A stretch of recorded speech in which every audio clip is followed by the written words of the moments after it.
Ce qui se passe actuellement au Sénégal est inédit lu doy waar la loo xamante ni kenn mënu koon imaginer parce que Diomaye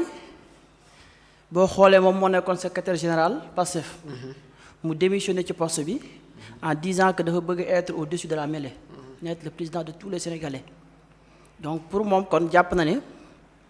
mënoo nekk président de la République nekk chef de parti loolu moo nekk idéologie bi alors qu'est-ce qui a changé entre-temps ba Diomaye la personne bu nga xamante ni moo waxoon loolu ba démissionné ci parti politique bu démissionné ci poste bu mu yoroon ci parti politique bi mu nekkoon muy Pastef qu'est-ce qui s'est passé entre-temps ba Diomaye ne weddi boppam en quelque sorte pour rafetal mooy weddi boppam ne day former parti politique bu bees donc loolu rek mooy première question bi ñu war a poser wu. Deuxièmement alors est-ce que à l'heure actuelle Sénégal en tant que président ak fi dëkk bi toll yépp est-ce que war nañu toll foo xamante ni dañuy former parti politique parce que fi ñu toll nii je pense que les signaux sont au rouge tous les signaux sont au rouge donc on est dans une situation plus que alarmante partout nag secteur boo mën di jël nag muy transport muy éducation n'est-ce pas nawet bi ñu nekk nii gisaguñu yenn mesures préventives yoo xamante ni jël nañ ko pour inondation yi nga xamante ni mën na ñëw Touba ngi ni màggal gi c'est dans pratiquement une semaine déggoo benn mesure boo xamante ni jël nañ ko pour accueillir ñi nga xamante ni ñooy ñëw pour def pèlerinage bi muy ci wàllu eau potable bi ñuy consommer mais aussi muy ci wàllu inondation yi nga xamante ni mën na la gàllankoor dem bi ak dikk bi te actuellement Touba mi ngi commencé inondé mi ngi commencé fees n'est-ce pas les transporteurs dem nañ grève ba ñëwaat nañ mais màggal gi di ñëw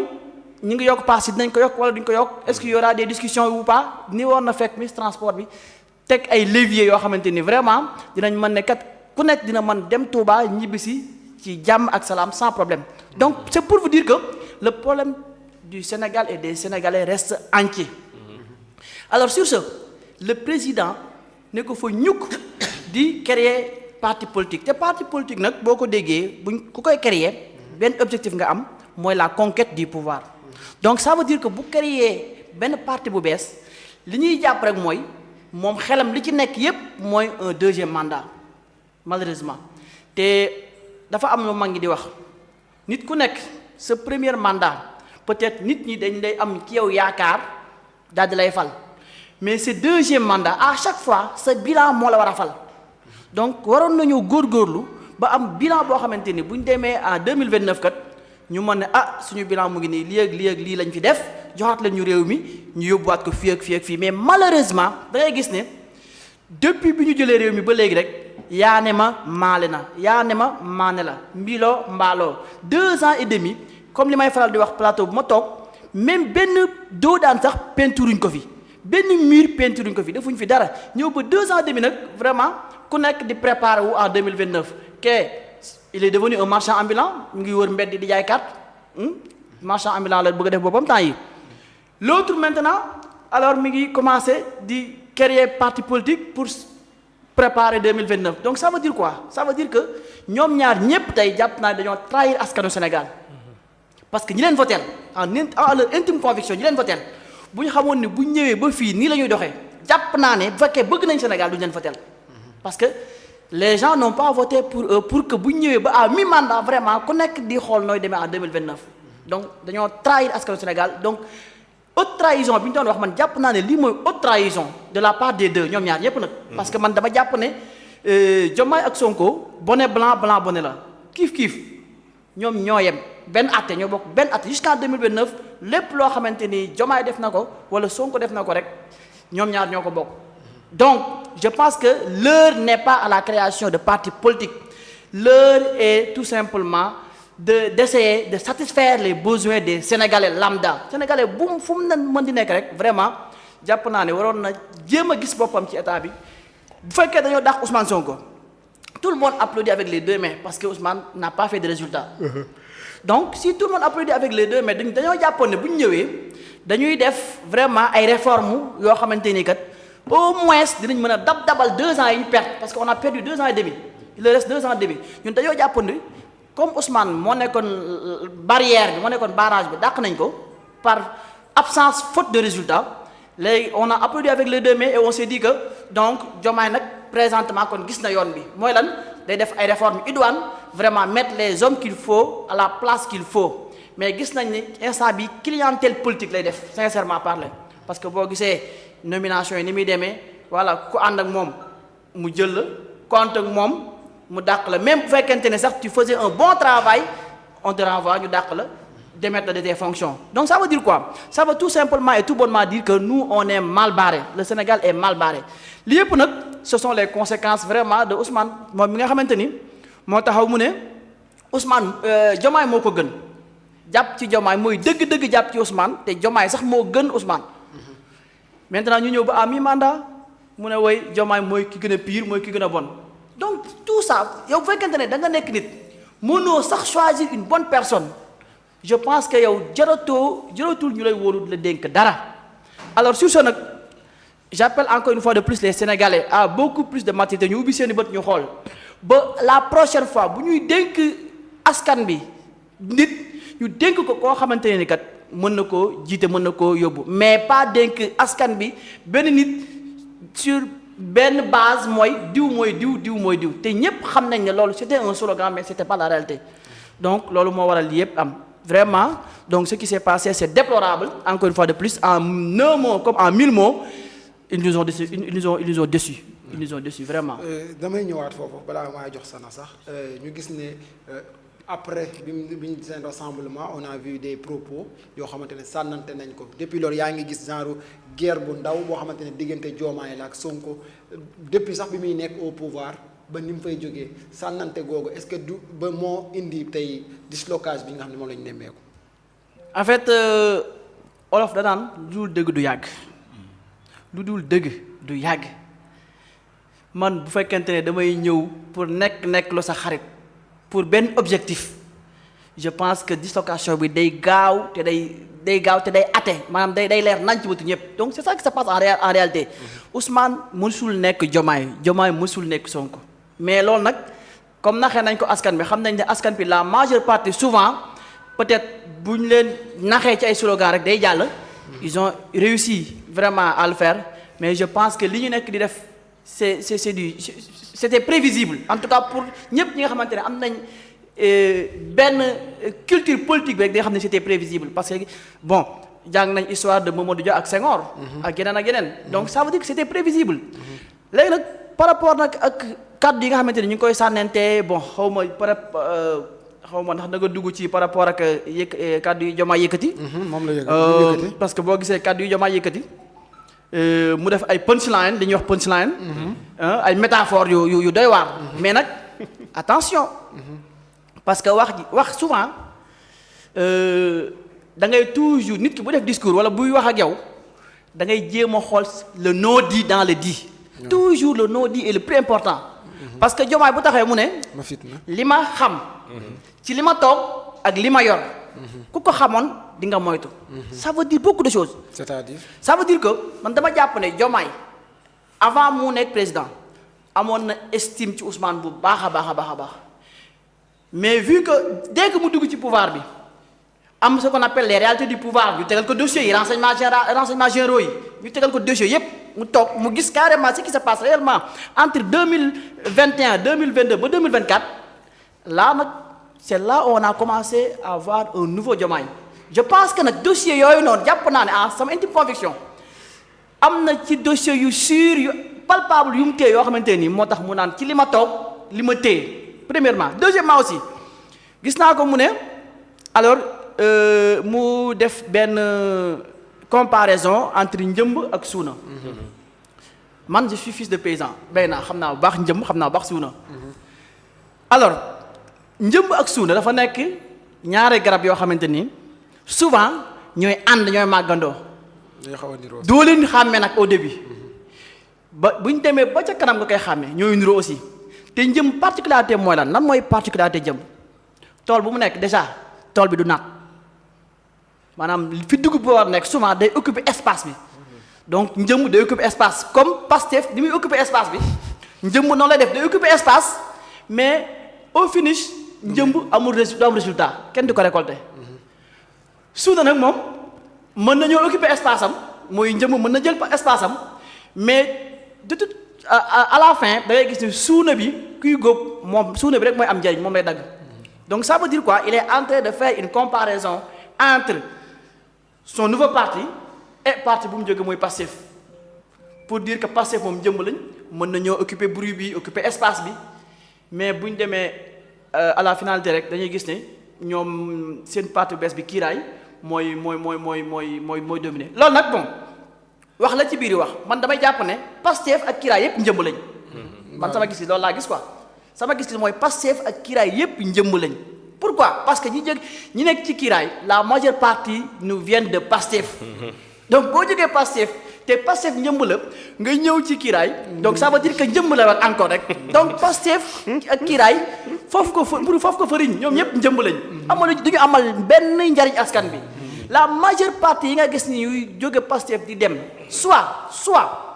alors dañoo am ay dossiers yu ñu leen téyel peut-être wala ñu nekk des opportunistes politiques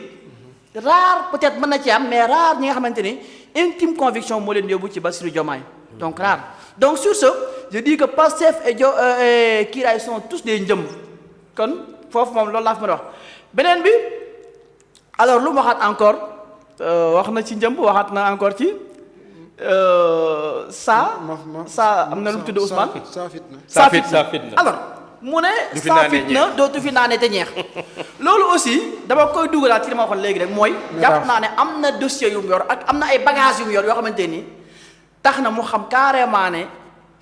ki mu jàkkaarloo kat mooy saa fitna mais je reviens un tout petit peu en arrière boo déggee ñu naan saa fitna dootu fi naane ñeex c'est parce que saa fitna daan na naan ñeex. donc loolu su may def comparaison bi damay jàpp ne kon li fi amoon événement yi fi amoon en 2021 2022 ba 2024 donc loolu mooy problème yooyu lay nekk di wax ni dootu fi amaat mais problème yooyu bi muy am moom il faisait partie du groupe qui l'organisait. même s'il était en prison. oui même s'il était en prison moom ci groupe bi la bokkoon kon moom mi ngi doog a xam ne loolu noonu fitna la woon donc ça montre que souvent la parole d'un homme politique certains en tout cas des hommes politiques dépend de leur position boo nekkee ci pouvoir bi ak boo nekkee ci opposition bi souvent ni ngay waxee ak ni ngay jëfe day uute loolu nag mooy li nga xamante ni moom lañ fi war a génne loolu dañu war a éradiquer nit ki foo mën di nekk dama jàpp ne da ngaa war di wax ak sa intime conviction tu peux te tromper parce que ku nekk mooy juumee mais à chaque fois boo trompé woo rek mu nekk de très bonne foi nga amaat courage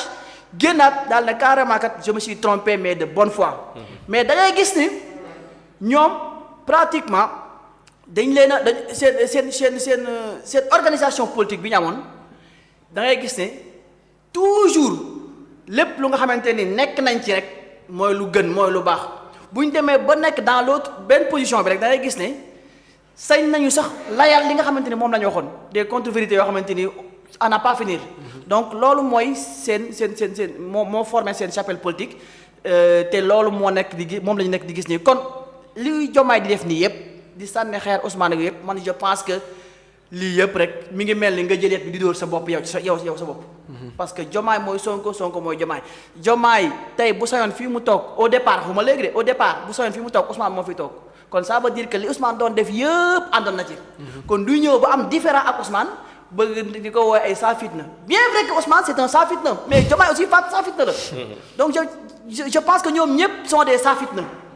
donc bu nee saa fitna dootu fi naan ñeex donc que ce soit muy camp Ousmane que ce soit muy camp Diomaye ñoom ñëpp je pense que ñoom moom wax jooju noonu parce que li fi xew yëpp Diomaye est comptable Ousmane est comptable parce que ñoom ñëpp ñoo nekkoon ci opposition bi ñoo bokkoon benn idéologie bu ñu ñëwee ba seen divergence idéologique séparé leen je pense que li gën a rafet mooy ñu séparé wu li c'est Mame Abdou doon wax rek ce qu'on appelle l'idéologie la divergence dans comment dire l'éthique dans le désaccord voilà da doon wax naan ba ñu ma ku ma wuteel xalaat je veux ce qu'on appelle l'éthique dans le désaccord nit ki mën nga bañ a ànd ak moom ay gis-gis mais nga am éthique ba nga xamante ni vraiment doo wax lu lay xeebee parce que lii mu wax nii yëpp jëmale ko ci Ousmane bien vrai que c'est vrai mais dañ ko ciy xeeb parce que moom Ousmane ñoo àndoon waxul woon lii mu tàggoog Ousmane commencé di ko wax ça veut dire soit l'une des deux choses xamu ko woon da koy doog a xam là on peut mën nañ ko accorder bénéfice du doute ou bien xamoon na ko mais da cee dëgg woon tànkam là si c'est ça c'est encore beaucoup plus grave donc en résumé Diomaye ak Sonko mburu foofu ko fëriñ 6 9 9 6 donc dañuy nekk di jéem a créer ce qu'on appelle la bipolarisation de l'espace politique loolu la ñu nekk di jéem a créer nii pour que ñu naan kiiraay passif loolu nag dal nañu une fois c'était entre Pastef ak APR duñu dalaat parce que ni ñuy wax rek un homme averti en vaut deux. nu mu leen dalee ci Pastef ak nu mu ñu dalee parce que man ni damay neex de. nu mu ñu dalee mooy affaire yi fi amoon en 2021 bi mu amee. dañ doon sànnante bal bi dal na kan serviteurs yi quoi. dañoo sànnante bal bi ñi naan Macky Sall la ñi naan Sonko la et cetera. léegi bon nous autres ñu toog fee naan bu ñu deret ji laal quoi bu ñu deret ji laal suñu yoon nekku ci. loolu nag ça nous a porté préjudice. moo waral li xew yépp xam ba ñu jël suñu réew ñu tay la ko parce que là aussi j'avais oublié quelque chose. Ousmane a fait une déclaration très fallacieuse très grave lorsqu'il disait que choisirul Diomaye da ko choisir par ñàkk pexe. loolu grave la parce que man dama jàpp ne dafa tayle Sénégal. lu tax ma ne dafa tayle Sénégal wax jooju lu mu ko lay taayale parce que nee na bu deful woon loolu du génn prison Pastef du am donc ça veut dire quoi génn prison ak nekk Pastef daf koy jëndee Sénégal parce que moom moo ne choix bi mu choisir da koo def c'est un choix par défaut ñàkk pexe kon xamoon na ne Diomaye n'était pas la personne idéale mais comme moom bëgg na génn kaso bëgg na Pastef ñëwaat mu ne naa leen sànni ci donc je pense que loolu grave la tey la suñu Sénégal rien que say propres besoins personnels pour nga génn kaso loolu doy waar la te yaakaar naa ne ku xam Ousmane nag xam ne souvent loolu la lépp lu muy wax rek c'est pour son propre gré yoonam nekkul ci gré propre gré rek te loolu mu nekk ci moom jàpp naa ne loolu la jàngal ñi mu àndal ñëpp que ce soit des Bassirou Diomaye que ce soit des El Malick que ce soit alors ñoom ñëpp rek pour ne pas tout citer ñoom ñëpp loolu nga xam te ne moom la leen jàngal moo nekk ci ñoom te loolu ñu nekk di rester donc je pense que donc parti bu bees bi muy kiiraay je pense que Pastef bis laa ko mën a tuddee Pastef bis en mathématique dañuy wax prime mais je dis Pastef bis ou bien Pastef prime parce que li nekkoon fi rek moo nekk fii à part quelques yoo xamante ni peut-être ce sont des gens yoo xamante ni fu tooy ñu dem am na fa aussi ñoo xamante ni fu tooy ñu dem boo ko xoolee day soo xamante ni ànd naag Ablaye Wade ànd naag Macky Sall àndoon naag Sonko ñëw ànd ak Diomaye am na ci. donc je ne peux pas citer des noms mais am na ci boo xoolee rek di nga gis ne am na ci. am na ci ñooñu ce sont des opportunistes. donc à part les opportunistes donc Pastef kiiraay est pratiquement Pastef bis constitué des gens yi nga xamante ne Ousmane moo leen formé ak certains opportunistes ñu ñëw ñooñu nag buñ yaakaar ne ñooñu ñooy defar réew mi on se trompe lourdement. donc li may wax rek mooy ñun ñi nga xamante ne ñoo nekk ci opposition bi. suñu am nañ liggéey bi mooy lan def le tout ba en 2029 ñaari chapelle politique yooyu may bay tudd pouvoir bi génn ci seen loxo ba set ci 2029 sax sori na 2027 bi ñu jëm local yi ak législatives yi nga xam ne mën nañu ko coupler peut-être ñu def le tout ba nangu le maximum de maires ak avoir le maximum de députés à l'Assemblée nationale bu ko defee en 2029 maintenant ñu dogli leen jëlee ci pouvoir bi ñoom ñaar ñëpp. je pense que loolu mooy serviteurs dinañ bëri ay maires xam naa. incha allah